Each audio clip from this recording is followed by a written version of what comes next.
나는 20대 후반의 평범한 직장인 김철수다.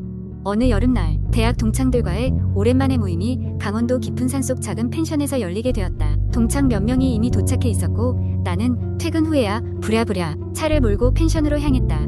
밤이 돼서야 펜션에 도착했을 무렵 이미 산길은 어두워져 있었다. 오래된 내비게이션은 가끔 신호를 놓쳐서 몇 번 도로에서 헤매기도 했지만 다행히 반가운 친구들의 얼굴을 떠올리며 산장에 불빛을 바라보니 기분이 한결 나아졌다. 친구들과 함께 웃고 떠들며 늦은 밤까지 술잔을 기울이다 보니 시계는 어느새 자정이 넘어가고 있었다. 그러던 중 우리 중 한 명이 산에 전해 내려오는 귀신 소녀 이야기를 꺼냈다. 그 얘기 알아?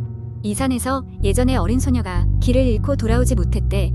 몇 년 후 주민들이 산속에서 그 소녀의 흔적을 발견했는데 그 후로 그 소녀의 원혼이 헤매고 있다는 소문이 있지. 모두가 그 이야기에 집중하던 찰나 갑자기 전기가 나갔다. 순간 방 안은 캄캄해졌고 불안한 침묵이 흘렀다. 친구들 중 한 명이 휴대전화 플래시를 켜서 불을 밝히자 서로의 겁먹은 얼굴이 드러났다. 전기 나간 것도 이상한데 잠깐 바람 쐬고 올래? 마침내 누구인가가 제안했고 그래서 우리는 플래시를 따라 펜션 밖으로 나갔다. 어둠이 짙게 깔린 밤하늘 아래서부터 숲의 소리가 들려오기 시작했다. 나뭇잎이 부딪히는 소리, 부엉이 울음소리. 그런데 그 중에 사람의 숨소리처럼 들리는 것이 있어서 우리는 걸음을 멈췄다. 누군가 있어? 친구가 소리쳐봤지만 대답은 없었다. 대신 더 선명하게 멀리서 어린 소녀의 노랫소리가 들려왔다. 은강 장난이라고 생각하기엔 무서운 정도로 생생했다. 소리가 나는 쪽으로 조심스럽게 다가가 보니 숲속 나무 한가운데에 하얀 원피스를 입은 작은 소녀가 등을 보이며 앉아있었다. 모두가 얼어붙은 채 서로의 얼굴을 확인하며 눈으로만 이야기를 나누는 그 순간 소녀는 가만히 우리를 향해 고개를 돌렸다. 얼굴은 분명 우리가 아는 사람 중 누구도 아닌 낯선 모습을 하고 있었고 눈은 생기가 없었다. 깜짝 놀란 나는 바로 뒤로 물러났고 그 충격에 플래시를 떨어뜨렸다. 다시 어둠이 우리를 감쌌다. 정신을 차린 우리는 필사적으로 내비게이션을 따라 하산하기 시작했다. 산길을 달리며 차 안에서 모두가 숨죽이며 뒤를 힐끔힐끔 돌아보았다. 한참 후에야 마을이 보이기 시작했을 때 우리는 그제야 안도하며 길가에 차를 멈출 수 있었다. 다음 날 아침 펜션 주인에게 어젯밤의 일을 이야기하니 그는 차분히 미소 지으며 말했다. 아, 벌써 올해 세 번째 손님들이네요. 그 소녀는 이 마을에 자주 나타나요. 아무에게도 해는 끼치지 않으니 너무 걱정 말아요. 그리고는 펜션 주인은 소녀의 이야기를 덧붙였다. 산에서 길을 잃고 사고로 숨을 거두었던 그 소녀의 가족은 이미 마을을 떠났고 주민들은 그녀가 외로워하지 않도록 가끔 찾아가서 이야기를 나눈다고 했다. 오싹함과 이상함이 뒤섞인 채로 우리는 그곳에서의 마지막 인사를 고하고 도시에 있는 각자의 집으로 돌아왔다. 가끔씩 그 소녀의 노랫소리가 귓가에 맴돌곤 하지만 그동안의 경험이 하나의 아련한 기억으로 남아있을 뿐이다. 하지만 내심나는 다음번 펜션 계획에서 산길을 피하게 될 것 같다. 두 번째 이야기. 몇 년 전 나는 서울의 한 낡은 오피스텔로 이사를 갔다. 건물은 세월의 흔적이 곳곳에 남아있었고 복도는 어딘가 모르게 으스스했다. 월세가 저렴했고 내가 다니던 직장에서 가까워서 선택한 곳이었다. 이사를 하고 며칠이 지나지 않아 이상한 일이 생기기 시작했다. 매일 밤 12시만 되면 2층에서 이상한 소리가 들렸다. 처음에는 단순히 공사 소리라고 생각했지만 계속해서 매일 같은 시간에 들리니 그게 아닌 것 같았다. 그것은 마치 누군가가 쇠사슬을 질질 끌고 다니는 듯한 소리였다. 불안감이 커져갈 즈음 한밤중에 갑자기 누군가 내 방을 두드리는 소리가 들렸다. 그 소리는 너무나도 확실하게 문을 두드리고 있었다. 깜짝 놀라 문을 열어보았으나 복도에는 아무도 없었다. 이상한 기분이 들어 문 밖을 더 살펴보았지만 오직 차가운 바람만 불었다. 그 다음날 옆집에 사는 할머니를 만나 그 이야기를 했다. 할머니는 오래된 입주자여서 뭔가 알고 있을지도 모른다는 생각에서였다. 이야기를 듣던 할머니의 얼굴은 점점 창백해졌다. 여기서 무슨 소리를 들었던 거야? 할머니는 낮은 목소리로 물었다. 내가 상세히 설명하자 할머니는 잠시 침묵하더니 조용히 말했다. 그 방은 원래 문제가 있던 방이야. 전에 살던 사람도 똑같은 소리를 듣고는 이사를 갔지. 할머니는 건물의 역사를 이야기해 주었다. 이곳은 몇십 년 전 한 부유한 가정이 살던 곳이었지만 아버지가 가족 모두를 살해하고자 살한 끔찍한 사건이 있었다. 그 이후로 그 방에서는 종종 이상한 소리가 들리곤 했다고 했다. 나는 할머니의 이야기를 듣고 나서 더욱 불안해졌다. 그날 밤 나는 소리의 정체를 확인하고 싶어서 잠을 설치며 기다렸다. 자정이 되자 위층에서 다시 그 소리가 들려오기 시작했다. 나는 망설임 끝에 위층으로 올라가 보기로 결심했다. 발소리를 죽이며 계단을 올라간 끝에 나는 위층 복도의 끝에서 무엇인가 움직이는 것을 보았다. 그것은 희미한 형체였고 마치 안개처럼 모양이 불분명했다. 그리곤 그 형체는 천천히 나를 향해 다가오기 시작했다. 공포에 질린 나는 비명을 지르며 서둘러 방으로 돌아와 문을 잠갔다. 그 뒤로 나는 더 이상 그 오피스텔에 머무를 수 없었다. 급히 짐을 싸서 이사를 나왔다. 몇 주 뒤 다른 곳으로 이사한 후 나는 그곳에 대한 정보를 인터넷에서 찾아보았다. 검색 결과 그 오피스텔에서는 종종 괴담 같은 이야기가 올라오곤 했다는 것을 알게 되었다. 위층의 수상한 소리와 갑작스러운 심령 현상으로 인해 오피스텔은 언제나 빈방이 많다고 했다. 그때 느낀 공포는 아직도 내 기억 속에 생생하다. 시간이 지났지만 가끔 그 소리가 다시 들리는 것 같은 환청을 느끼곤 한다. 그 방의 진짜 비밀은 과연 무엇이었을까?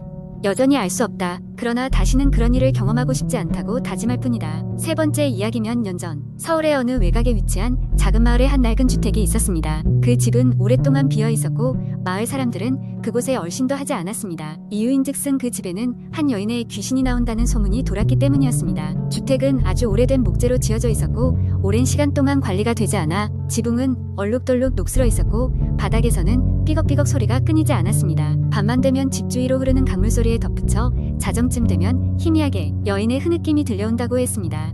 이 집이 특히 유명해진 사건은 마을에서 나고 자란 한 청년의 실종 사건 때문이었습니다. 이 청년은 호기심이 많고 무모하기로 유명했는데 귀신이 나온다는 소문에도 불구하고 친구들과 함께 그 집을 탐험하기로 했습니다. 이들은 밤 11시쯤 주택으로 들어갔고 처음에는 아무것도 발견하지 못했습니다. 낡은 가구와 먼지가 수북이 쌓인 방들 그리고 낡은 사진들 뿐이었죠. 그러나 자정이 가까워질 무렵 청년은 2층에 있는 유리로 된 작은 방에서 무언가 이상한 느낌을 받았습니다. 그 방 안에는 낡고 찢어진 커튼이 젖혀져 있었고 찬 바람이 불었습니다. 그때 청년의 주변에 갑자기 흐느끼는 소리가 점점 크게 들리기 시작했죠. 순간 그의 눈앞에 하얀 소복을 입은 여인의 형상이 나타났습니다. 곱게 빗은 머리카락과 고통이 일그러진 얼굴을 한 여인은 힘없이 그를 응시하고 있었습니다. 놀란 그는 비명을 지르며 뒤로 물러났지만 바닥에 걸려 넘어진 순간 여인은 사라졌습니다. 그의 친구들은 그가 정신을 잃었다고 생각했지만 실제로 청년은 그 자리에 없었습니다. 당시 이 사건은 많은 수사를 거쳤지만 그의 행방은 끝내 찾지 못했습니다. 마을 사람들은 이 사건 이후로 그 집에 절대로 근접하지 않았습니다. 몇 년 뒤 한 도시에서 유능한 형사가 이 사건에 흥미를 가지게 되었습니다.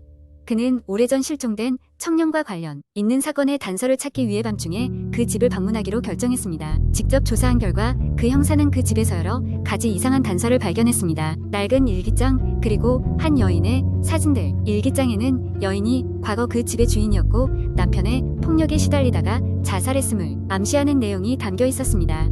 점차 어둠이 깔리고 형사마저도 그 흐느끼는 소리를 들었다고 했습니다. 그는 나중에 그 소리가 여인의 고통스런 절규였음을 깨달았습니다. 그 이후로 그 역시 뚜렷한 흔적을 남기지 않고 사라져버렸습니다. 이 이야기는 여전히 전해지는 전설이 되었고 그 집은 현재까지도 흉가로 남아있습니다. 밤이 되면 집 주위로는 아무도 근처에 가지 않으며 강물 소리와 함께 들리는 여인의 흐느낌을 멀리서 들을 수 있다고 합니다. 이로 인해 집은 더욱 공포의 상징이 되었고 많은 이들이 그 진실을 찾기 위해 도전하지만 언제나 실패로 끝나곤 한다는군요. 결국 그 집은 마을 사람들 사이에서 저주받은 집으로 불리며 아무도 접근하지 않는 미스터리로 남아있습니다. 어떤 이는 그 집에 접근하지 말라고 경고하고 어떤 이는 그 집과 얽힌 과거의 비극을 풀고자 했으나 끝내 그 의문이 풀리지 않았습니다.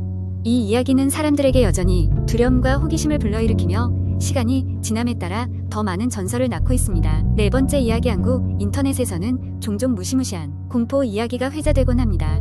이하 이야기는 그런 공포 썰 중 하나로 그 길이를 최대한 늘려 상세하게 이야기해 보겠습니다. 때는 2005년 여름 인터넷 커뮤니티가 유행하던 시절의 이야기입니다. 사건의 발단은 당시 인터넷 커뮤니티 사이트 중 하나에서 시작됩니다. 그 커뮤니티는 다양한 주제를 다루었지만 그 중에서도 특히 이상한 경험담이나 오컬트 이야기가 많았습니다. 그곳에 자주 글을 올리던 민이라는 닉네임을 가진 사용자는 어느 날 자신이 겪었던 오싹한 경험을 포스팅하게 됩니다. 민이는 평범한 대학생이었고 여름방학에 친구들과 함께 자연 속으로 캠핑을 가기로 했습니다. 전국적으로 유명한 한 산속 계곡 근처에 텐트를 치고 하룻밤을 보내게 되었죠. 그곳은 평소에 관광객이 적어 조용한 편이었지만 여름이면 종종 사람들로 북적거렸습니다. 그들은 짐을 풀고 바비큐를 하며 즐거운 시간을 보냈습니다. 밤이 되고 사람들은 모닥불 주위에 둘러앉아 각자의 이야기를 나누기 시작했습니다. 다들 어느 정도 술이 들어갔을 때 한 친구가 이 산에는 전설이 있다며 이야기를 꺼내기 시작했습니다. 예전 이곳에서 한 가족이 실종됐고 아직도 그들의 영혼이 이곳을 떠돌며 살아있는 사람들을 데려간다는 이야기였습니다. 누군가는 그것을 그냥 전설이라고 치부했지만 불안한 마음에 조금씩 술을 더 마시고 텐트로 들어가 잠을 청했습니다. 밤이 깊어지고 갑자기 이상한 소리가 들리기 시작했습니다. 처음에는 바람 소리인 줄 알았지만 점점 가까워지는 발걸음 소리에 민이는 잠을 깨고 말았습니다. 그녀는 텐트 밖을 확인하기 위해 손전등을 들고 나왔습니다. 주변은 칠흑같이 어두웠고 오직 은은한 달빛만이 그녀에게 방향을 안내하고 있었습니다. 그리고 그녀는 끔찍한 장면을 목격하고 말았습니다. 멀지 않은 곳에서 그녀의 친구 한 명이 풀속에 앉아 그저 멍하니 허공을 바라보고 있었습니다. 미니는 그녀에게 다가가려 했지만 순간 심한 한기가 온몸을 엄습했고 발걸음을 멈출 수밖에 없었습니다. 그녀는 자신의 눈을 의심하며 친구의 이름을 불렀지만 그 친구는 아무런 반응이 없었습니다. 결국 미니는 용기를 내어 친구에게 다가갔고 등을 돌리자 친구의 얼굴을 확인할 수 있었습니다. 그런데 그 얼굴은 이상하게도 삶의 기운이 없었습니다. 눈이 멍하게 열려 있었고 입술은 본디 색깔을 잃고 파랗게 변해 있었습니다. 미니는 공포에 빠져 뒤로 물러섰고 그 순간 등 뒤에서 또 다른 친구의 목소리가 들려왔습니다. 왜 거기 서 있어? 물론 그 친구도 술에 취한 상태였기에 서로를 부축하며 텐트로 돌아가려 했습니다. 그러나 뭔가 느껴지는 것이 이상했습니다. 아까 보았던 친구가 분명히 텐트 안에 있는 것이었습니다. 미니는 방금 전 봤던 그 친구를 생각하며 몸서리 쳤습니다. 다음 날 아침 모두가 일어났을 때 텐트 밖에서 멀리 떨어진 곳에 그 친구가 쓰러져 있는 것을 발견했습니다. 그는 의식을 잃고 예전처럼 생명 없는 얼굴로 누워 있었습니다. 그들은 즉시 구조대를 요청했고 다행히 친구는 크게 다치지는 않았지만 그 밤에 무슨 일이 있었는지 절대 기억할 수 없다고 말했습니다. 그 후로 미니의 이야기는 인터넷 커뮤니티에서 급속도로 퍼졌고 사람들은 각자의 경험을 나누며 그곳이 단순한 전설로 끝날 수 없는 특별한 장소라는 이야기가 되었습니다. 몇몇은 그 후로도 그 계곡을 찾아갔고 여전히 미스터리한 분위기를 경험했다고 말합니다. 지금도 그 산은 알 수 없는 존재들이 머무는 곳으로 여겨지고 있습니다. 이 이야기의 결말은 각자의 상상에 맡기도록 하겠습니다. 우리의 일상에는 설명할 수 없는 일들이 종종 벌어지곤 하니까요. 부디 조심하시길 바랍니다.